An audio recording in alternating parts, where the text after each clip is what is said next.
जो लोग अतिक्रमण किए हुए हैं उस पर कार्रवाई हो। अपना उदाहरण पेश किया तो पहले अपने पेश होना चाहिए। तो हम तो माननीय सम्राट चौधरी जी को बधाई देते हैं। जल जीवन हरियाली में सरकार ने अभियान चलाया तो बहुत हद तक अतिक्रमण मुक्त हुआ, लेकिन लोक लज्जा लोगों में नहीं है। और ऐसे लोग समाज में चिन्हित होना चाहिए कि जो लोग ऐसा गुनाह करते हैं वह समाज के लिए अक्षम्य अपराध करते हैं। राष्ट्रीय जनता दल के जो वरीय नेता हैं, माननीय उदय नारायण चौधरी जी हों, माननीय रामचंद्र पूर्वे जी हों, अब्दुल बारी सिद्दीकी साहब हों, इन लोगों को महुआबाद कौटिल नगर जैसा कोठी नहीं है। तो नेताजी को कोठी कैसे हो गया? शहर के अंदर में जो सीमा से ज्यादा जमीन रखे हुए हैं, इस पर सक्षम कार्रवाई होना चाहिए। बिहार में भी अब बुलडोजर चलेगा। हमारे साथ बात करने के लिए जेडीयू के वरीय प्रवक्ता नीरज कुमार जी हैं। सम्राट चौधरी ने साफ कर दिया है कि जो सरकारी जमीन पर घर बनाएंगे तो उनका टूटेगा। बुलडोजर शब्द का इस्तेमाल उन्होंने किया, जहाँ तक मैं सुना। जो लोग अतिक्रमण किए हुए हैं उस पर कार्रवाई हो। अपना उदाहरण पेश किया तो पहले अपने पेश होना चाहिए।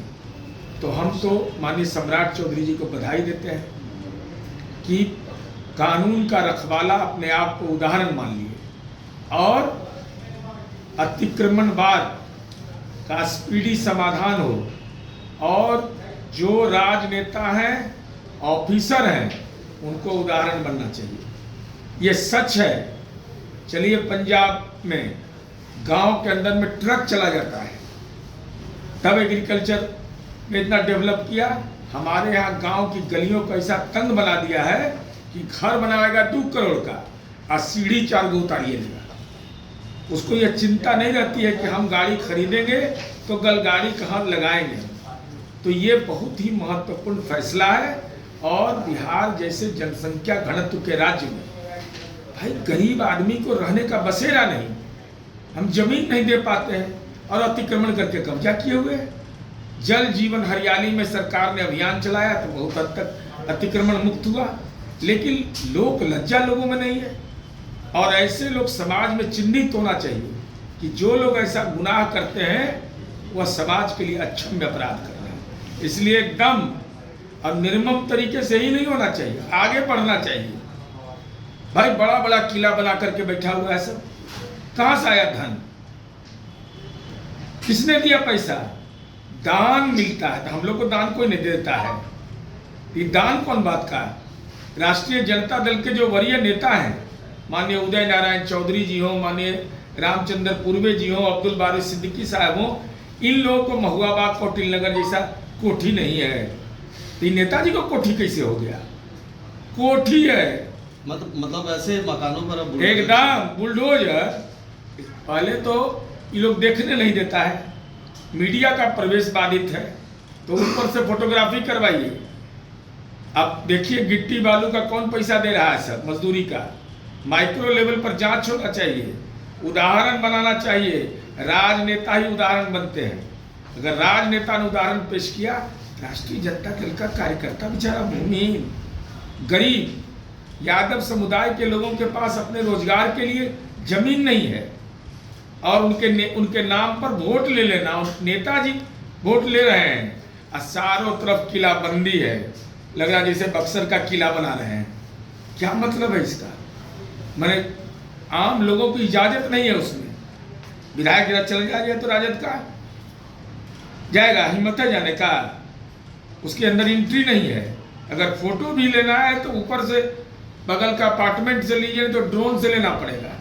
पूरे सर्वे कराना चाहिए और शहर के अंदर में जो सीमा से ज्यादा जमीन रखे हुए हैं, इस पर सक्षम कार्रवाई होना चाहिए। तेजस्वी यादव बंगाल चुनाव में टीएमसी के लिए प्रचार कर रहे हैं। उन्होंने कहा कि जब मोदी आते हैं बिहार तो सत्तू की बात करते हैं और बंगाल में झाल बोली। तेजस्वी यादव के ज्ञान को तो हम चुनौती दे नहीं सकते। 4 राज्यों में मामला दर्ज है।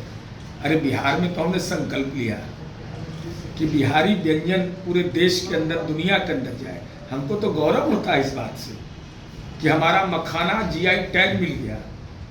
चंपारण का हमारा चावल, उसको ताकत मिली। तो पूरे देश और दुनिया में अगर प्रचार हो रहा हो तो अब बिहार में सत्तू अगर आदरणीय प्रधानमंत्री जी बोल रहे हैं तो उसकी हलक तो पांडिचेरी में भी पहुंचेगा, उसका लाभ किसको होगा? हाँ, अब झाल मुरी का झाल लग गया होगा राजनीति में, आंख में। और बंगाल में इतना सक्रिय होने का कारण क्या है? ममता दीदी ने तो इस लायक भी आपको नहीं माना, जहां बिहारियों की बड़ी संख्या है कि एक उम्मीदवार भी देने का, तब पर भी लगातार प्रवास किए हुए हैं। दारू की कंपनियों से पश्चिम बंगाल में से 2024 के लोकसभा चुनाव में बेटियों का सुहाग उजाड़ने का राजनीतिक ठेका लेने वाला राष्ट्रीय जनता दल को इलेक्ट्रोल बॉन्ड के रूप में चंदा मिलता है। तो जब चंदा मिला दारू की कंपनी से तो जनता चार सिर पर टांग दी। अब सवाल यह है कि पूरा 1 वर्ष का लेखा जोखा तेजस्वी जी को देना चाहिए। अगर देश के अंदर टूरिस्ट रहते हैं ये, तब बंगाल और दिल्ली क्या प्रेम है सो हम नहीं समझ पा रहे हैं। जबकि चार्टर प्लेन पर काट लेते हैं अपना, केक भी कटवाते हैं अपना। इसलिए हमारा यह सवाल है, और SIR को मुद्दा बनाया तेजस्वी जी ने, तब ममता दीदी जी ये हारा हुआ खिलाड़ी है कि एक्स्ट्रा प्लेयर को काहे के लिए राजनीति में प्ले करवा रही हैं। जैसा बिहार का नतीजा हुआ वैसा ही उम्मीद है कि पश्चिम बंगाल का नतीजा होगा। राहुल गांधी ने एक निजी कार्यक्रम में कहा कि जो बिहार में घटना घटी, जो खेला हुआ, वो हम तमिलनाडु में नहीं होने देंगे। राहुल गांधी जी का खेला का तो यह स्थिति है कि राहुल गांधी जी की पार्टी ने यह कहा बिहार में कि राज्यसभा चुनाव में जिन लोगों ने क्रॉस वोटिंग किया उनके खिलाफ हम कार्रवाई करेंगे। और पूरा बिहार का सदन देख रहा था कि मनोहर प्रसाद सिंह, उन्हीं का नाम मीडिया में मैं देख रहा था आता था, और उन्हीं से विश्वास मत के खिलाफ बोलवा रहा है। इसका मतलब अपने दल पर तो नियंत्रण आपका नहीं है। राजनीति में आप पर, राजनीति आपके नियंत्रण के बाहर का चीज है। नहीं तो आप तो कार्रवाई करके दिखाते कि भाई हमारे दल के निर्णय के खिलाफ कोई काम कर रहा है तो कार्रवाई करते। लेकिन कार्रवाई कहाँ करेगा? 6 को तो सीटें आया है, कब लटकिएगा कोई ठिकाना है? तो ये थे JDU MLC सह मुख्य प्रवक्ता नीरज कुमार। कैमरा पर्सन गोलू के साथ सुधीर दोरमन, NBC 24 पटना।